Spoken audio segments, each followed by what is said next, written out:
Broken Arrow is adding real anti-cheats because their homemade solution failed. Atre Dominance Wars needs your crowdfunding money, and Frostpunk 2 announced a DLC that conveniently justifies that freeze and afford marketing stunt from last week. This is Critical News from the Critical Moves podcast. Broken Arrow first. The developers have been fighting cheaters since launch, and their homegrown anti-cheat solution just wasn't working. So they've added easy anti-cheat in the latest update, which means the game now boots with industry standard protection instead of a hope and a prayer. You can choose to play with anti-cheat enabled or turn it off and stay in single player with your trainers and mods. It's a sensible split that lets people break the game without ruining multiplayer for everybody else. This matters more for RTS games than most genres. Cheating in a shooter gets you banned and everyone moves on. Cheating in a competitive RTS poisons the entire ladder ecosystem because every loss becomes suspicious, every dominant performance gets questioned, and the community eats itself from the inside. Easy anti-cheat isn't perfect, but it's proven across enough games that it shifts the burden of proof. When someone wins convincingly now, you can assume skill instead of starting with suspicion. They're also shifting the netcode towards server-side control. You won't notice the difference immediately, but the goal is fewer desyncs, fewer nonsense unit behaviours, and fewer bug reports masquerading as balance complaints. Right now, too much of Broken Arrow's game logic runs client-side, which means two players can see different versions of the same battle. Server-side authority means one source of truth, which is foundational if this game wants competitive legitimacy. The devs acknowledge this will increase server load, so they're balancing performance against stability. It's the right problem to have. Halloween brought a zombie mode, which sounds ridiculous until you realise it's smart community management. The devs pulled one of the most popular workshop creations into the official game, adding proper zombie units with different behaviours. Walkers, runners, spitters, boomers, the full Left 4 Dead playbook, and wrapped it in a cooperative mission for up to 4 players. It's ridiculous but functional, and it keeps the community engaged while the balance team does the real work.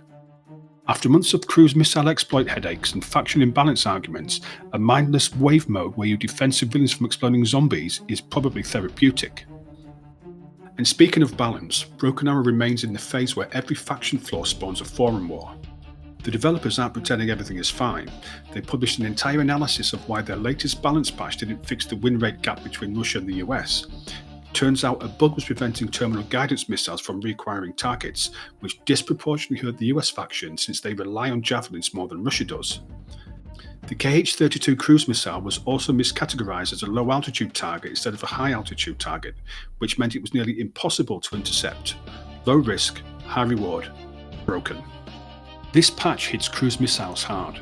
Resupply costs are up across the board, aim time increased to prevent last-second dodges, and the KH-32 now gets engaged at proper range by heavy SAMs.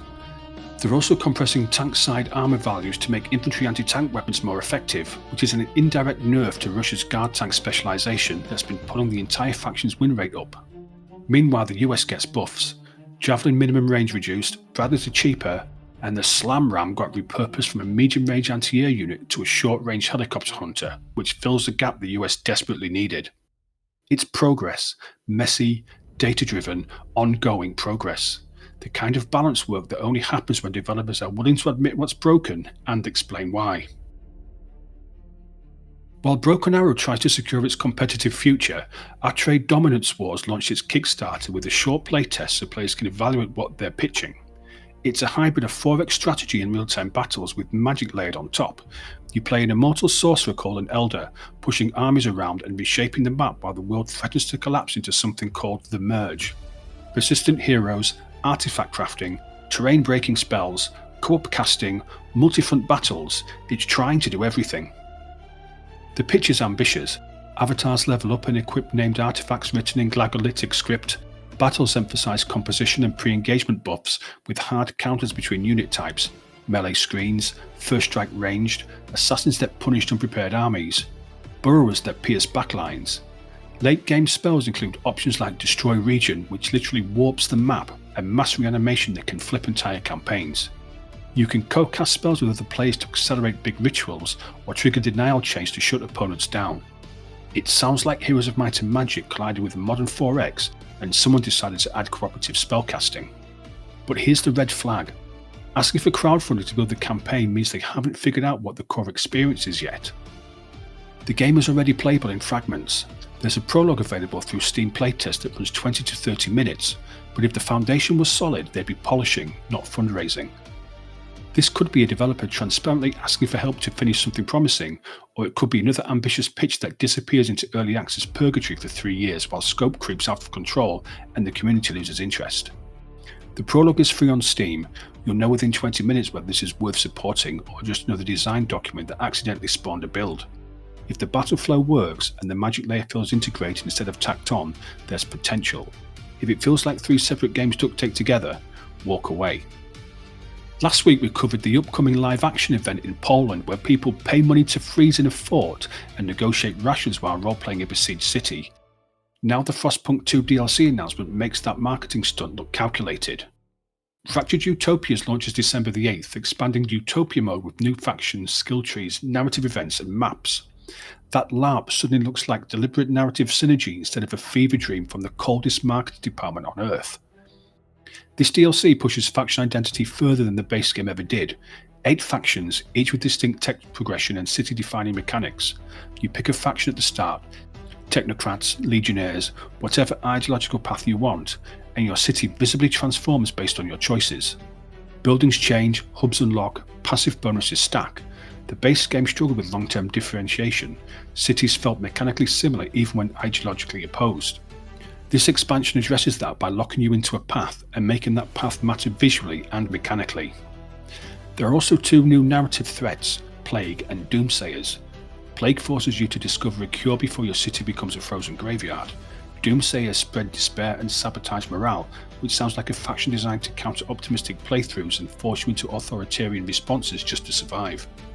Frostpunk has always been about hard choices under pressure. This DLC seems designed to make those choices more distinct and more punishing. And now for the headlines. Battleplan is getting its own showcase on November the 7th on Slytherin's Twitch channel. It's the chance to see if the "You are the operations commander" pitch translates to compelling gameplay or a giant interactive spreadsheet disguised as a wargame. The concept is you handle high-level strategic planning and frontline decision-making in a seamless loop, which sounds great until you realise most games that try this end up either too abstract or too granular. If they nailed the transition between planning and execution, it could be one of the more interesting strategy releases coming. If they haven't, it'll be a beautiful interface wrapped around a boring game. We've finally heard from King Art Games about Dawn of War 4. These are the Iron Harvest developers, which means mechs, tactics and people who remember that RTS games need strong campaigns instead of treating them as tutorials for esports. They've been working on this for a while, and their pitch is simple. A modern interpretation of the first Dawn of War. That's dangerous territory.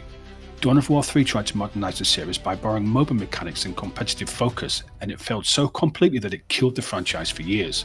King Art is explicitly rejecting that direction and returning to what made the original work: strong narrative campaigns, base building, and the tactical combat that prioritises interesting missions over esports balance. They're not ignoring multiplayer, you mentioned Last Stand mode specifically, but their focus is storytelling, characters, and campaigns. That's the right priority for a Warhammer game. The 40k universe is built on lore and faction identity, and the best Dawn of War content has always been the campaign missions where you're not just fighting for map control, you're defending a cathedral city from a chaos incursion, or leading an orc invasion across a contested sector. King Art finished Iron Harvest despite a rocky development cycle, and they understand how to build an RTS that isn't just mechanically sound but narratively compelling. That alone puts them ahead of half the studios waving Warhammer licenses around. And speaking of finishing games, only 1 in 5 early access titles ever reaches full release. Most get abandoned halfway through when money runs out, or scope spirals out of control, or the community loses interest and the developer moves on.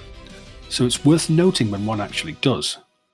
Bonaparte, a Mechanized Revolution, is leaving early access in November the 9th after more than a year of updates. It's a strategy RPG set in an alternate French Revolution where industrial mechs fight alongside line infantry while you manage ideology, laws, and political influence. You play as Céline or César Bonaparte steering France through the opening chaos of the revolution. Combat is turn-based with veteran units, positioning, and colossi, towering mechs that reshape engagements. Outside of battle, you rewrite laws, court or confront historical figures like Lafayette, and manage class tensions to push your agenda. The full launch adds more mechs, maps, music, languages, and 60 Steam achievements. It's been quietly improvement for over a year, incorporating community feedback and expanding content. If you bounced off it early, the full release might be the right time to revisit it. At least this one didn't spend 5 years promising updates before vanishing. That's the week. Anti-cheating Broken Arrow, crowdfunding for Atre, a Frostpunk DLC that makes the LARP look less unhinged, and a few strategy games communicating progress instead of posting concept art on social media. Strategy gaming keeps moving forward, one patch note, one Kickstarter pitch, and one mech-powered revolution at a time. Thanks for watching, take it easy, goodbye.